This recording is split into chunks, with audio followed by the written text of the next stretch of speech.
बोलता Maharashtra news channel में आप सभी का स्वागत। इस वक्त हम परतूर पंचायत समिति के सामने हैं और एक शख्स यहाँ पर सुरुम गांव में सरपंच और ग्राम सेवक ने किए भ्रष्टाचार की वो बोगस बिल के लिए यहाँ पर आज एक शख्स आप देख सकते हैं कि आमरण उपोषण कर रहा है। चलिए हमारे न्यूज़ चैनल के माध्यम से हम उनसे बात करते हैं। आपला विषय सांगा। 15 हेक्टर बोगस कामं न करता पैसे उचलून त्यांनी गाळ केले आहेत। कोणी केलं आहे सर्व? सरपंच ग्रामसेवकांनी संगनमत करून कधीपासून हे चालू आहे उपोषण? तारीख आहे त्याच्यावर टाकलेले आता पण किती पत्र त्याच्याकडे परत येत माझ्या मागणी काय आहे काय नाही? नाही कामं योग्य करण्यात यावीत म्हणून मागणी आपली काय आणि ते पांधन हां साहेबाला बोललो हां अर्ज दिले बिडो साहेब संपर्क केल्यापेक्षा अर्ज दिले ना महत्त्वाचे का संपर्क महत्त्वाचा आहे। अर्ज दिले 2-3 वेळेस अर्ज दिले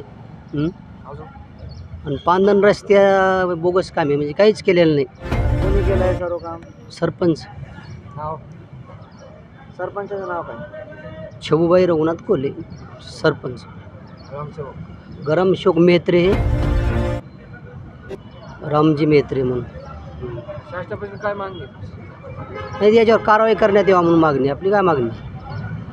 आज पहिला दिवस आहे का उपोषण? पहिला दिवस आहे आज।